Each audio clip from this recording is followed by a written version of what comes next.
All right, this is video homework number 2. Looking at problem 1. A used car dealership collected data on selling price of cars and their ages based on the sample of cars in the same model. The least square regression line and predicting price from age is price equals 18,500 minus 1,250 times age. What does the slope of this line say about the relationship between the price and the age of the car? For every year that the car ages, it decreases by 1,250. So after 1 year, it would be 17,250, and then it would be 16,000, and so on and so forth. But basically, 1 year is $1,250 off of this right here. Part 2, what is the predicted price when the age of the car is 0 years? How would you interpret this value? So 18,500 minus 1,250 times 0. Anything times 0 is 0. Just cross that out. So for a brand new car, the price would remain $18,500, not taking into account mileage. Predict the price of the car that is 5 years old. So all we're going to do is the same thing we just did. Or we do this, and instead of 0, we plug in 5 now. And that number multiplied together, 1,250 times 5 is 6,250 minus 18,500, which equals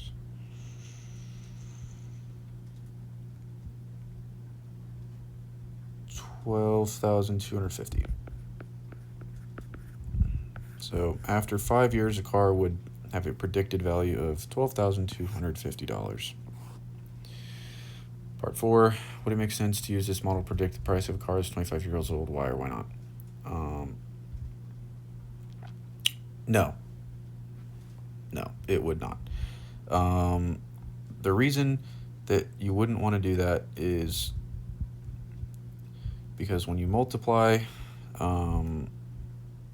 negative 1,250 times 25, you would get a negative 31,250, which exceeds our original starting value of 18,500. So if you just did the math on that, you would get a negative 12,750. And cars can't really have negative value. So yeah, the answer is no. Part 2, y hat equals 70 to 43 minus 0.329x. So please see table, but make a scatter plot of the observations and draw a regression line for the scatter plot. Great. So if we do this, 20, 30, 40, 50, 60, 70, 80.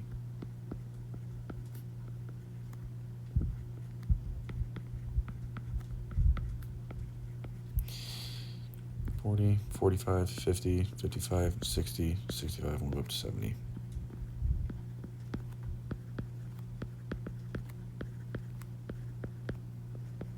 Great.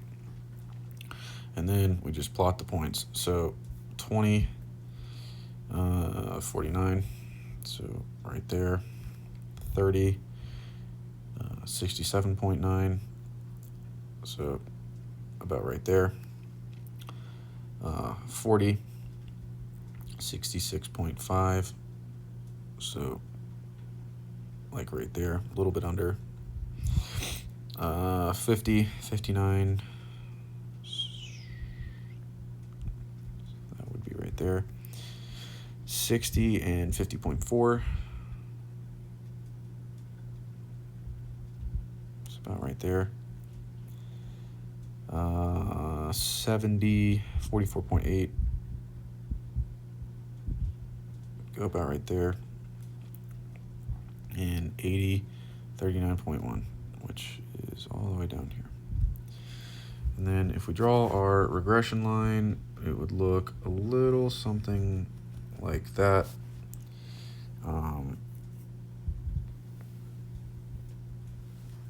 Moving on. Would you use the regression line to predict y from x? Explain your answer.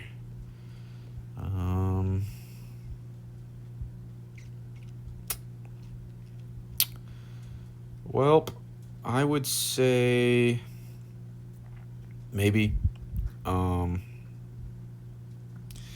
It's kind of hard to tell because we've got negative, look, we have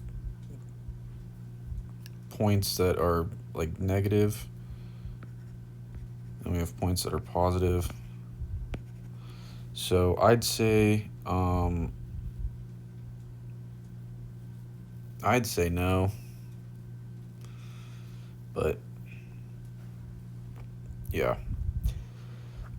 Part 3, verify the value of the first residual for x equals 20. Verify the residuals have some 0. So we're going to take this right here and plug 20 in for x. So 70.243 minus 0.329 times 20.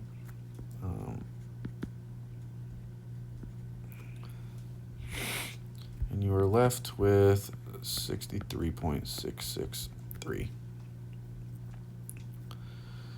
So then for the residual, equal 49 minus our 63.663, which equals negative 14.663, or about 14.6, or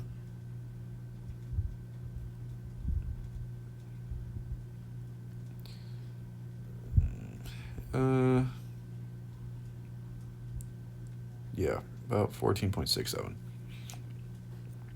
which, or it would, I guess it'd be negative, but yeah, that matches. So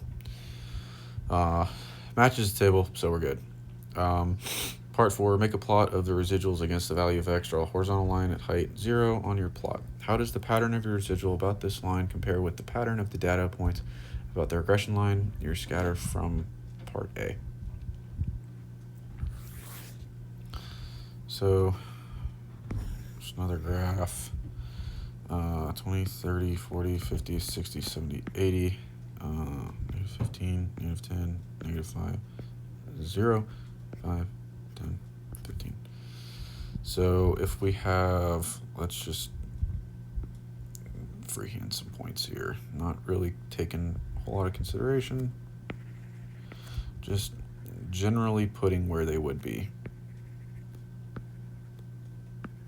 Okay, and then if we draw a line at the 0,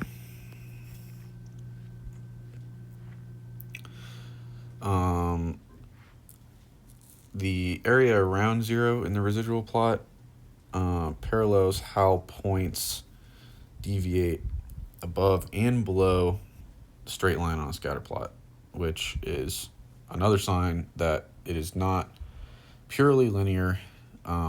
It would be curved. In reality, this line would be curved. Problem 3.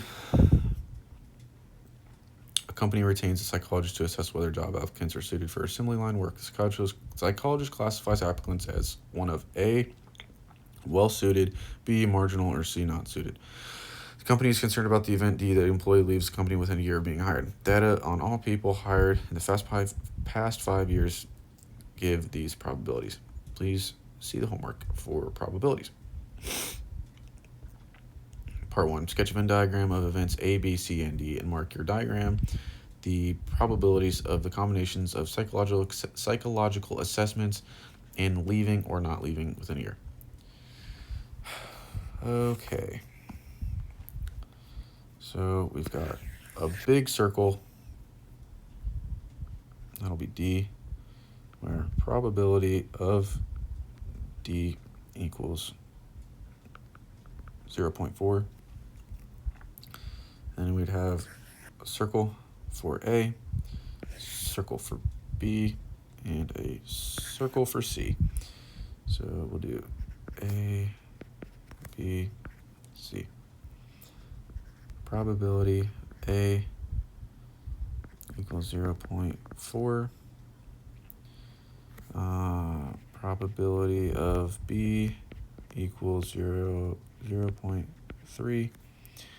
And probability of C equals 0.3. Okay, now probability of A inside D equals 0.1. Same thing for this one, 0.1. C 0.2.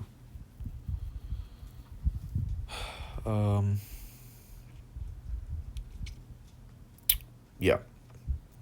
So that's your Venn diagram. Part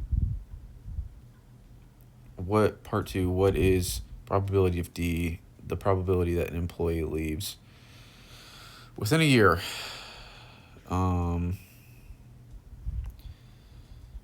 So we would be taking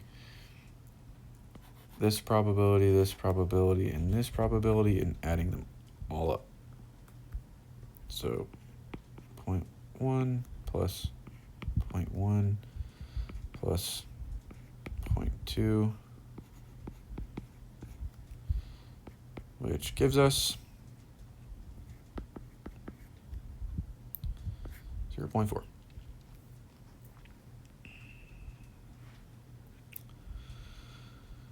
Okay, continuing on. Question 4. A striking trend in higher education is that more women than men reach each level of attainment. The National Center of Education Statistics provides projections for the number of degrees earned, classified by level of sex and degree recipient.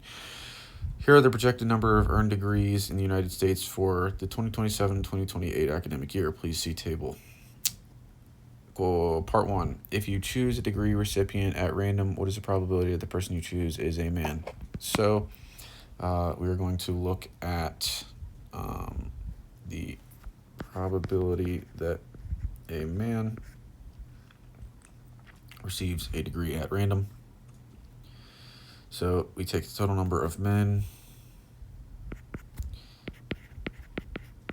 and divide it by the total number of people as a whole. And you are left with about that. So your probability would be 41.53%. What is the conditional probability that you choose a man given the person chosen receives a master's? So same concept. Probability, man receiving a master's.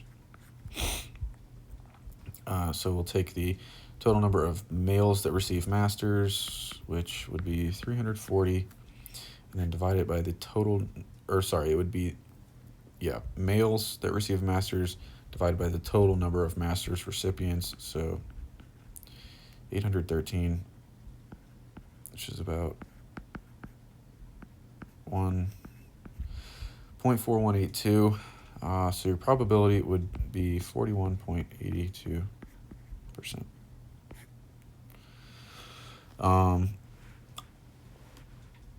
Are the events choose a man and choose a master's degree recipient independent? How do you know? So in order to figure out if the two events are independent, they would have to equal each other. So if we look 0.4153 and 0.4182 are close but not equal. Therefore, they're not independent.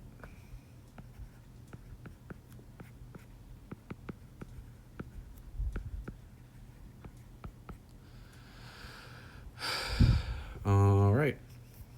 That's it.